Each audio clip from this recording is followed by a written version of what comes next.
Welcome to Brief Learning with Raman. In today's lecture, we will continue our important MCQ series. It is part 10 of our important MCQs related to NTA UGC NET paper 1. So without any delay, let's get started. First question is, for a preposition to be true, it should have the following characteristics except which of the following. एक preposition को true होने के लिए इनमें से कौन सी characteristic नहीं होनी चाहिए। तो हम पहले ऑप्शंस देख लेते हैं कि कौन सी कैरेक्टरिस्टिक एक प्रपोजिशन को ट्रू होने के लिए नहीं होनी चाहिए। इट मस्ट बी ऑब्जेक्टिव, ये ऑब्जेक्टिव होनी चाहिए, तो ये भी ट्रू है, ऑब्जेक्टिव होनी चाहिए।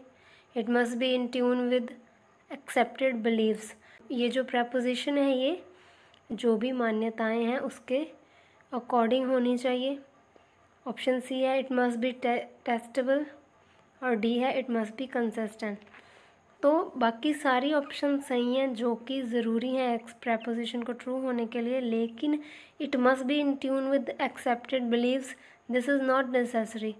तो जो मान्यताओं के ऊपर खरी उतरनी चाहिए ये कोई ज़रूरी नहीं है। तो option B will be our right answer. Next question is a research plan. एक रिसर्च प्लान, ऑप्शंस देख लेते हैं कैसा होना चाहिए। शुड बी डिटेल्ड होना चाहिए, जो भी प्रॉब्लम है उसमें डिटेल में डिस्कस की होनी चाहिए। Should be given to others for review and comments, दूसरों को रिव्यू करने के लिए और कमेंट करने के लिए देना चाहिए। Sets out the rational for the research study, तो ये भी बिल्कुल सही है। तो इसका आंसर हो जाता है option D, all of the above. एक रिसर्च प्लान में ये सारी खासियतें होनी चाहिए। Should be detailed, it should given to others for review and comments, set out the rationale for the research study. So option D, all of the above will be a right answer. Next question is encoding is important too. जो encoding है वो किसके लिए important है। जब हम message कोई भी सेंड करते हैं तो मैसेज को इनकोड करके भेजते हैं। मान लो हमने कुछ कहा, हमने इनकोड किया, फिर सामने वाला उसको डिकोड करता है। तो ये कम्युनिकेशन के क्वेश्चंस हैं। तो इनकोडिंग किसके लिए इम्पॉर्टेंट है। ऑप्शन ए इनकरेज फीडबैक को इनकरेज करने के लिए। ऑप्शन बी एलिमिनेट नॉइस को एलिमिनेट करने के लिए इनकोडिंग ज़रूरी है। Option C produce message produce करने के लिए ज़रूरी है। या फिर ensure decoding of the message की डिकोडिंग इंश्योर करने के लिए इनकोडिंग ज़रूरी है।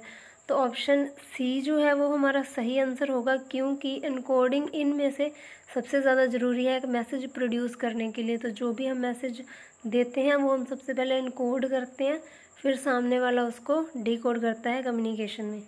तो option C produce message will be a right answer. Next question is the objective definition of a word is. एक वर्ड की ऑब्जेक्टिव डेफिनेशन मतलब जैसा वर्ड है वैसी की वैसी उसकी डेफिनेशन, वो इनमें से कौन सी होगी।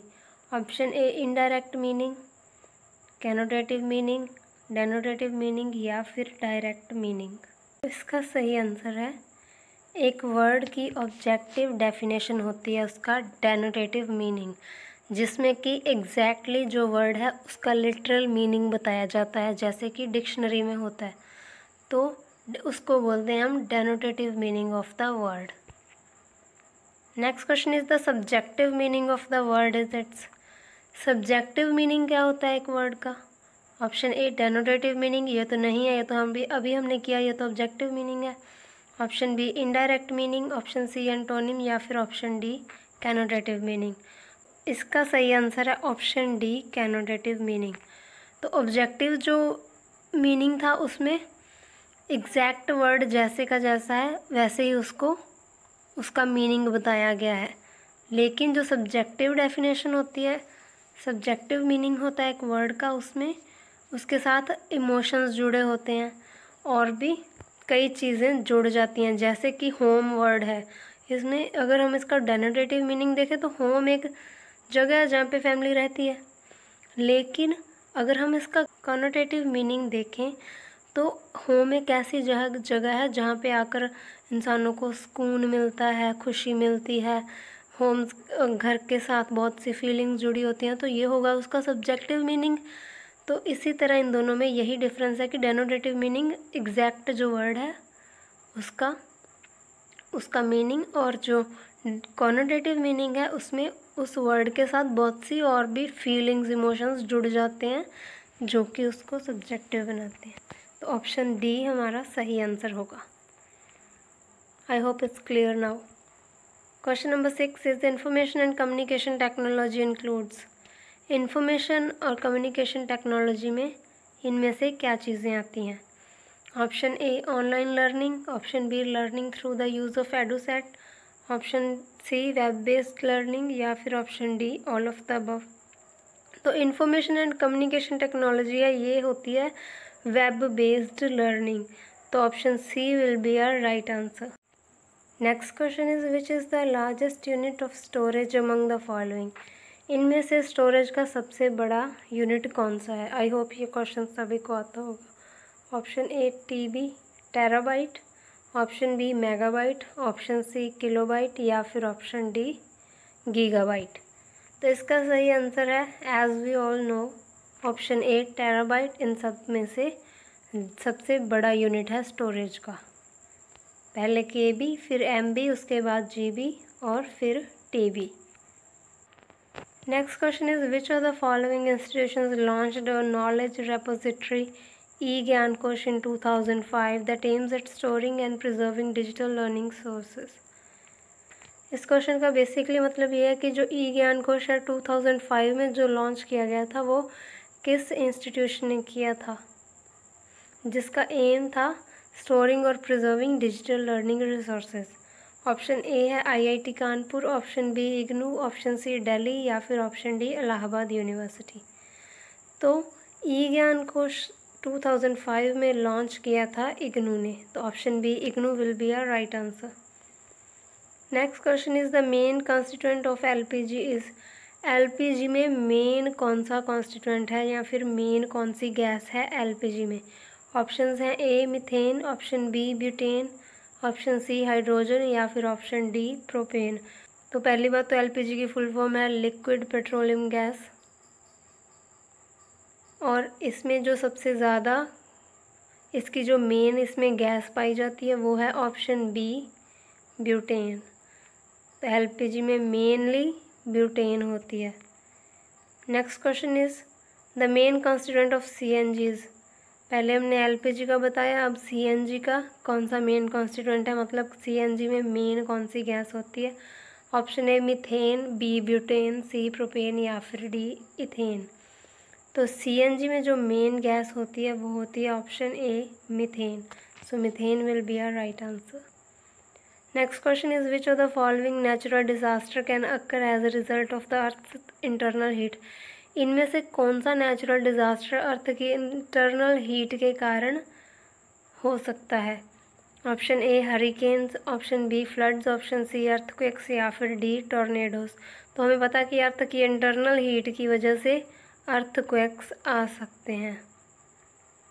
सो option C earthquakes will be our right answer. Next question is Panchayati Raj was first introduced in. जो पंचायती राज था ये सबसे पहले कहाँ पे इंट्रोड्यूस किया गया था, मतलब ये सबसे पहले किस स्टेट में लागू किया गया था? Option A Rajasthan, B Gujarat, C Punjab, या फिर डी बिहार। तो हमें पता है कि जो पंचायती राज था ये सबसे पहले राजस्थान में इंट्रोड्यूस किया गया था। आप कमेंट सेक्शन में मुझे बताओगे कि ये राजस्थान के किस डिस्ट्रिक्ट में सबसे पहले लाया गया था या फिर लागू किया गया था। तो राजस्थान हमारा सही आंसर है। Next is which is the apex of the 3 tier system of the Panchayati Raj. Panchayati Raj का जो 3 टायर सिस्टम है इनमें से सबसे एपेक्स पे, मतलब सबसे टॉप पे कौन सी बॉडी आती है? मतलब ये 3 टायर सिस्टम है पहली बात तो। ऑप्शंस देख लेते हैं।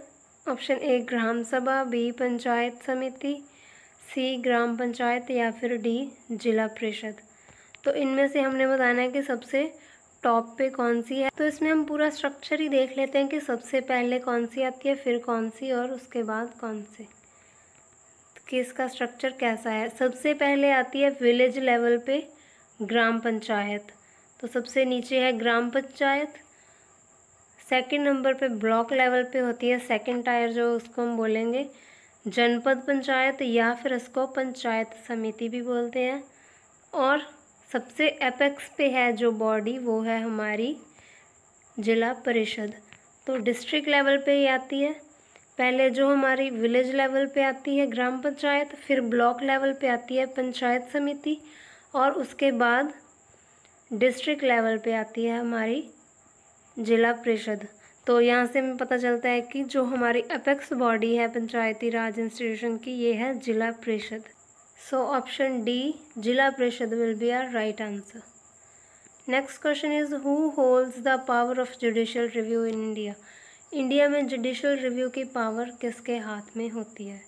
Option A president, option B parliament, option C prime minister या फिर डी सुप्रीम कोर्ट।